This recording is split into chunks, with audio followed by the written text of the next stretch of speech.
अस्सलाम वालेकुम दोस्तों, मैं any Khan from channel astro moksha एक दफ़ा फिर आप सबकी खिदमत में हाजिर हूँ।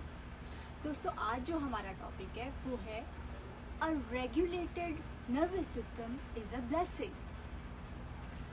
तो दोस्तों, हमें एहसास नहीं होता, लेकिन जो एक काम एंड रेगुलेटेड नर्वस सिस्टम होता है वो बहुत बड़ी ब्लेसिंग है।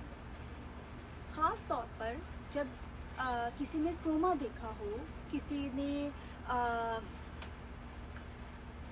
मुश्किल हालात देखे हों, तो उसके लिए एक डिसरेगुलेटेड नर्वस सिस्टम से निकल के रेगुलेटेड नर्वस सिस्टम में आना एक बहुत बड़ी ब्लेसिंग है। आप यूँ समझ लो कि एक रेगुलेटेड नर्वस सिस्टम हमारी अपनी जन्नत है और डिसरेगुलेटेड नर्वस सिस्टम एक जहन्नुम, जिसको लोग नहीं देख सक रहे होते कि जिसका नर्वस सिस्टम डिसरेगुलेटेड है, लेकिन उसकी जो आग है, उसके जो शोले हैं, वो दूसरों को भी तकलीफ़ दे रहे होते हैं उसके बिहेवियर से, उसकी बातों से। तो वो दूसरों को भी ट्रॉमाटाइज़ कर रहा होता है, दूसरों को भी हर्ट कर रहा होता है। ठीक है, जैसे कि कोई जानवर है, समझ लो कोई बिल्ली आ जाती है घर में, तो अब हम उसको जब टच करने की कोशिश करेंगे तो वो हम पे हमला करेगी। क्यों करेगी? क्योंकि वो खौफ में है इस वक्त। तो जो डिसरेगुलेटेड नर्वस सिस्टम होता है वो एक खौफ की हालत होती है। नर्वस सिस्टम का काम है हमेशा हमें सेफ रखना।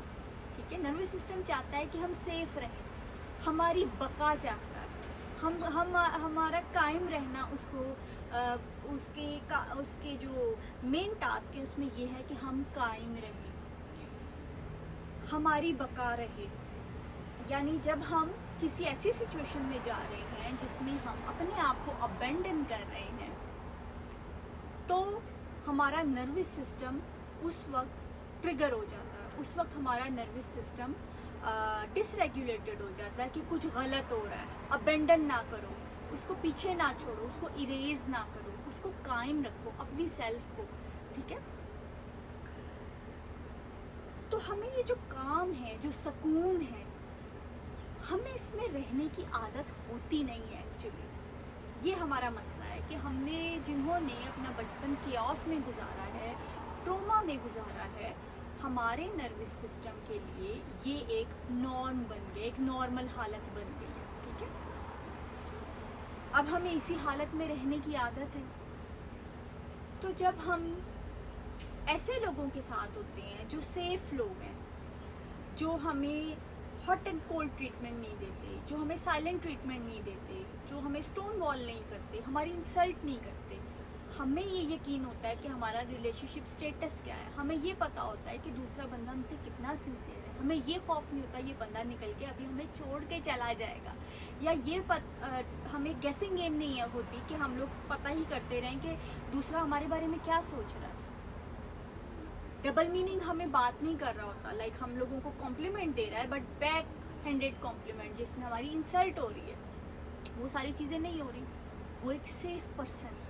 अब सेफ लोगों के साथ होता है ये है कि जब वो हमारी लाइफ में होते हैं तो हम कहते हैं कि अच्छा अब तो कुछ मज़ा नहीं आ रहा लाइफ का, बोर्डम है, सब कुछ जो है ना, वो जो कहते हैं ना कि बटरफ्लाइज इन द स्टमक, और कुछ इस तरह का नहीं हो रहा। वो बटरफ्लाइज इन द स्टमक जो है ना, वो बेसिकली एंग्जाइटी ट्रिगर हो रही होती है, जिसको हम लोग समझते हैं कि लाइफ में बहुत एक्साइटमेंट आ गई है। वो खौफ होता है, वो गिल्ट होता है जिसको हम लोग हाइड कर रहे होते हैं, जिससे हम लोग कोप कर रहे होते हैं। हॉट एंड कोल्ड ट्रीटमेंट हो रहा होता है जिसकी वजह से हमें इंसल्ट भी फील हो रही होती है, हमारे जो है शेम वूंड ट्रिगर हो रही होती है, अबेंडमेंट वूंड ट्रिगर हो रही होती है। तो ये जो हो रहा होता है, इससे हम लोगों का एंग्जाइटी या स्ट्रेस लेवल जो है वो बहुत हाई हो गया होता है। हम कहते हैं कि रोलर कोस्टर पे चढ़ गए हैं, अब तो लगता है कि ऐसा रिलेशनशिप मिला है। नहीं, जो सेफ पर्सन होगा ना, वो कंसिस्टेंट होगा, वो हमारे नर्वस सिस्टम को काम करेगा, हमारे नर्वस सिस्टम को सुकून देगा, हमारे नर्वस सिस्टम को ट्रिगर नहीं करेगा। ठीक है, जो नर्वस सिस्टम है वो प्रिडिक्टेबिलिटी चाहता है, वो कंसिस्टेंसी चाहता है। तो जब और हर चीज़ क्लियर चाहता है, ठीक है। तो जब प्रिडिक्टेबिलिटी होती है, कंसिस्टेंसी होती है, तो आहिस्ता आहिस्ता करके हम लोग कहते हैं कि अब तो रिलेशनशिप में वो पहले वाली बात नहीं रही, बहुत बोर्डम हो गया है, बहुत सब कुछ बोर लग रहा है। यही होता है कि जब 10 साल 15 साल शादी को हो जाते हैं तो हमारा जो पार्टनर है वो हमारा सेफ पर्सन बन जाता है। हम लोगों ने बहुत अप्स एंड डाउन साथ देखे होते हैं, हमें पता होता है कि कहीं नहीं जा रहा या कहीं नहीं जा रही। अब हमारे साथ ही अब बच्चे हो गए हैं, घर है, हम लोगों ने घर बना लिया है, अपने करियर को जो बहुत एक्स्ट्रा हार्ड वर्क का जो टाइम था हम वो गुजर के हम सेटल डाउन होते हैं। तो वो जो सेटल डाउन फेज़ होती है वो मेवा खाने की फ़ेज़ होती है। वो ऐसी फ़ेज़ होती है जिसमें आप उस जन्नत को एंजॉय करें। इंसान तो जन्नत से निकल निकल के भागता है, उसको तो सुकून ही नहीं आता जन्नत में। वो कहता है कि तो बोरियत हो रही है। अब तो औरतें कहती हैं कि हमारी तो ज़िंदगी में खुशी कोई नहीं है, आदमी कहते हैं हमारी तो ज़िंदगी इतनी बोर है, उसमें कोई एक्साइटमेंट नहीं है। तो इंसान जन्नत को छोड़ के बाहर भागता है और ऐसे रिलेशनशिप में चला जाता है, उसमें फंस जाता है जो कि बज़ाहिर बहुत एक्साइटमेंट क्रिएट कर रहे होते हैं, लेकिन बेसिकली हम लोग इस खौफ में होते हैं कि जो चीज़ हम कर रहे हैं वो लोगों के सामने एक्सपोज ना हो जाए, या फिर उसमें गिल्ट है, हमारे अंदर गिल्ट आ रहा होता है, हमारे अंदर जो शेम वूंड है वो ट्रिगर हो रही होती है, हमारे अंदर अबेंडमेंट वूंड ट्रिगर हो रही होती है। ये सारा कुछ जो हमारा हो रहा होता है, जो एंजाइटी और स्ट्रेस लेवल इतना हाई होता है, वो चीज़ हम लोग कहते हैं कि अब एक्साइटमेंट आ गई। तो हमें अपने आप को ये सिखाना है कि ये जो सुकून है ना, ये बुरी चीज़ नहीं है। बोर्डम भी बल्कि ज़रूरी है। हम क्यों सुकून में बोर हो जाते हैं? अब एक मिसाल दूंगी कि मैं पाकिस्तान गई हुई थी। It was so fun. थोड़े से दिन के लिए गई थी, लेकिन वहाँ पे बहुत एक्साइटमेंट, एंजॉयमेंट थी, शॉपिंग की, घूमे फिरे सारा कुछ। अब पाकिस्तान से अमेरिका वापस आ गई। आगे ईद आ रही है, आगे फैमिली में शादी आ रही है, सारा कुछ। अब ये थोड़ा सा टाइम है बीच में, पाकिस्तान से आने के बाद और ईद और शादी के बीच में ये जो थोड़ा सा टाइम है, कुछ डेज़ हैं, वीक्स हैं, ये लग रहा है कि उफ, इतनी बोरियत, इतनी एक्साइटमेंट के बाद इतनी बोरियत, समझ ही नहीं आ रहा क्या करें। भाई हम लोग हर वक्त हाइटेंड स्टेट में नहीं रह सकते, हर वक्त एक्साइटमेंट में नहीं रह सकते। ज़िंदगी वेकेशन का नाम नहीं है। वेकेशन के बाद जब घर आते हैं, वेकेशन के बाद जब रूटीन में आते हैं, जब रिस्पॉन्सिबिलिटीज़ पूरी करते हैं, वो लाइफ है। ज़िंदगी सिर्फ वीकेंड नहीं है, वीकडेज भी है। जो स्लो डाउन होना होता है बेसिकली वो हमारे लिए ज़रूरी होता है, वो हमारे रेस्ट के लिए ज़रूरी होता है, वो हमारे नर्वस सिस्टम के लिए ज़रूरी होता है। जो हम हाइटेंड स्टेट में, एक्साइटमेंट में होते हैं, उससे डाउन जाना ज़रूरी होता है और हमें वहाँ पे रहने की आदत डालनी चाहिए। हम ऐसा करेंगे तो हमारे बच्चे भी सीखेंगे। हम बच्चों को भी सिखाएंगे कि बेटा कभी कभी कुछ ना करना इज़ ओके, कभी कभी बोर होना इज़ ओके।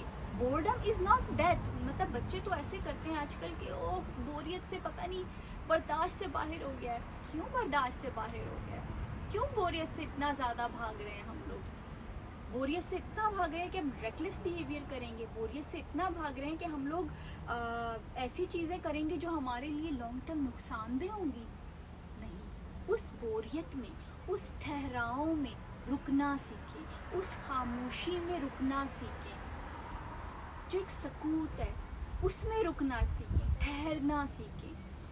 क्योंकि जब हमें ठहरने की आदत नहीं होती ना, तो होता क्या है, लोग भागे भागे रिलेशनशिप में जाते हैं। वो एक्साइटमेंट का फेज़ है। जब वो सेटल डाउन होता है, यानी जब रियल रिलेशनशिप से डील करने का टाइम आता है, वो बोर्डम होना शुरू हो जाता है। उनके पास स्किल्स नहीं होते रिलेशनशिप को कंटिन्यू करने के, सस्टेन करने के। रिलेशनशिप में आपको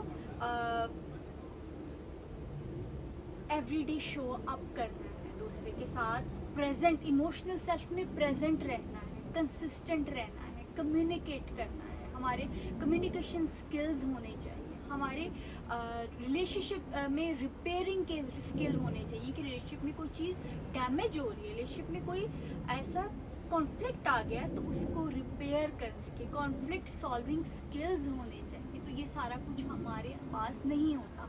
हमें तो सिर्फ एक्साइटमेंट चाहिए, हम एक्साइटमेंट के पीछे भाग रहे हैं। ठहरना सीखो। ठहरने में जो जो होता ना, अपने आप से आप मिलोगे तभी। यही केतु भी है। केतु जो है ना, केतु आपको लाइफ का रियल मीनिंग बताता है। और केतु क्या है? ठहराव है। केतु कहते हैं ना कि अच्छा राहु एक्साइटमेंट है, तो केतु उसके ऑपोजिट साइड पे बोर्डम है। केतु आपको लाइफ के बारे में सिखाता है, क्योंकि केतु में जाओगे डीप तो आप खुद को भी मिलोगे, आप स्पिरिचुअली भी कनेक्ट हो सकते हो उस ठहराव में। मेडिटेशन क्या है? ठहर जाना, जो कुछ जैसा है उसको वैसे एक्सेप्ट कर लेना। हमें तो बोरियत होती है, हम तो भागे फिरते हैं, घर से बाहर भागते हैं, बाहर से घर भागे आते हैं, रिलेशनशिप टू रिलेशनशिप भागते हैं, हम लोग एक्साइटमेंट ढूंढते हैं। तो ये चीज़ ज़रूरी है कि जो काम नर्वस सिस्टम है, जो रिलैक्स नर्वस सिस्टम है, उसको वैल्यू करना सीखें। कभी किसी को देखा है कोई सूली पे चढ़ा हुआ है या कोई डेंजर में है, उसके पीछे कोई कुत्ते भाग रहे हैं, वो उसको नींद आ गई, या वो जमाई ले रहा है, या वो कह रहा है मैं बोर हो रहा हूँ? नहीं, वो हाइटेंड स्टेट में, वो अलर्ट होगा बहुत ज़्यादा। बोरियत तब होगी, नींद तब आएगी, जमाइयाँ तब आएंगी जब आप पूरी तरह से सेफ होगे। आपके सेफ पर्सन के साथ बैठे हुए हो सकता है आपको थोड़ा हो जाए, जमाई आ जाए, या आपका हाँ बहुत, क्योंकि सुकून होता है। हमारे नर्वस सिस्टम को पता है कि ये पर्सन सेफ है, ये माहौल सेफ है, हमारा घर सेफ है। उसको भी इंजॉय करो, उसके साथ उसमें भी आप टाइम गुजारो, ठहर जाओ उसमें भी थोड़ी देर के लिए, उस अपने घर के अंदर, विदाउट एनी बिग एक्टिविटी और बिग इवेंट और something, without even looking forward to anything, just be in the moment, just be in the moment. So वो जो चीज़ है ना, वो उस चीज़ को आप ब्लेसिंग समझें, क्योंकि जब आप उसको ब्लेसिंग नहीं समझते ना, उसको आप वैल्यू नहीं करते, तो हम लोग सेंस ऑफ लैक में रहने लगते हैं। देखा होगा कि एक ख़ास एज के बाद लोग जो हैं वो अपने आप को बेचारा समझना शुरू कर देते हैं। हालांकि वो तो बड़ा प्राउड मोमेंट होता है कि इंसान इतना कुछ अचीव कर चुका होता है, लाइफ इतनी सेटल कर चुका होता है, इतना एक जैसे कहते हैं कि एक बुनियाद रख चुका होता है अपनी ज़िंदगी की। लेकिन वो बेचारा फील करना शुरू हो जाता है, क्योंकि एक जब आप सुकून को ब्लेसिंग नहीं समझोगे ना, तो आपके अंदर सेंस ऑफ लैक रहेगा कि ये क्या बोरियत है, लोग तो इतनी एक्साइटमेंट कर रहे हैं, इतना ये कर रहे हैं, लोगों की लाइफ में तो क्या क्या फ़न हो रहे हैं। हर चीज़ का टाइम होता है, ठीक है। और एक्साइटमेंट के टाइम एक्साइटमेंट होती है, लेकिन जब स्लो डाउन होता है ना, तो पैनिक करना छोड़ दो, उसको एक्सेप्ट करो, वो आपके लिए ज़रूरी है। एक्साइटमेंट के बाद जैसे बॉडी बिल्डर्स अगर बहुत एक्सरसाइज कर रहे हैं, तो फिर नेक्स्ट 2 डेज़ वो रेस्ट भी करते हैं, वो मसल्स के रेस्ट का टाइम होता है, मसल के रिस्टोरेशन का टाइम होता है। तो हमें भी वो रिस्टोरेशन चाहिए, हमें भी वो रेस्ट चाहिए होता है। तो हम सेंस ऑफ लैक में जब रहेंगे ना, तो हम किसी भी रिलेशनशिप में जाएंगे सेंस ऑफ लैक के साथ, अपने आप को बेचारा समझते हुए कि ओके मैं अकेली, लाइफ मेरी बहुत बोरिंग है, और मैं किसी से अगर जुड़ जाऊं तो लाइफ एक फैंटेसी वाली लाइफ हो जाएगी। जब आप सेंस ऑफ लैक से दूसरी तरफ बढ़ते हैं ना, तो दूसरा भी उस लैक को फील करता है कि आप कितना अपनी लाइफ को और अपने आप को डी वैल्यू कर रहे हो, वो आपको वैल्यू कभी नहीं करेगा, ठीक है। तो रिलेशनशिप में ज़रूर जाएं, ठीक है। रिलेशनशिप की कोई मैं ये नहीं कहूँगी कि अगर आप लोनली हैं, आप किसी रिलेशनशिप में जा रहे हैं, तो मैं ये नहीं कहूँगी कि नहीं इसकी ये एज है, कोई एज नहीं है। आपको अगर पार्टनर को मिलता है ऐसा जो अंडरस्टैंडिंग है आपके लिए सही है, तो ज़रूर। But the thing is sense of lack के साथ ना जाएं, अपना आप एक मुकम्मल कॉन्फिडेंस के साथ लेके जाएं उसकी तरफ। ये नहीं कि हाँ मैं बेचारा हूँ, मैं उससे जुड़ के कुछ बनूंगा, नहीं, ऐसे उसकी तरफ बढ़ो कि आप अपनी सेल्फ में इस कदर कंप्लीट हो, इतने स्ट्रॉन्ग हो कि उसको भी हो कि मैं इसके साथ जुड़ूं। दोनों पर्सन अपने आप में इतने स्ट्रॉन्ग हो। अगर सेंस ऑफ लैक से दोनों बढ़ रहे हैं तो दोनों के लिए ठीक नहीं है। तो चलिए ठीक है, टॉपिक लंबा हो गया। तो ये था कि आप सुकून को, एक पुरसकून, काम, रिलैक्स, रेगुलेटेड नर्वस सिस्टम को कितनी बड़ी ब्लेसिंग है ये चीज़ रियलाइज़ करें और इसको वैल्यू करना सीखें। तो चलें ठीक है दोस्तों, नेक्स्ट इसी टॉपिक के साथ आपकी खिदमत में हाजिर होंगी। तब तक के लिए अल्लाह हाफिज़।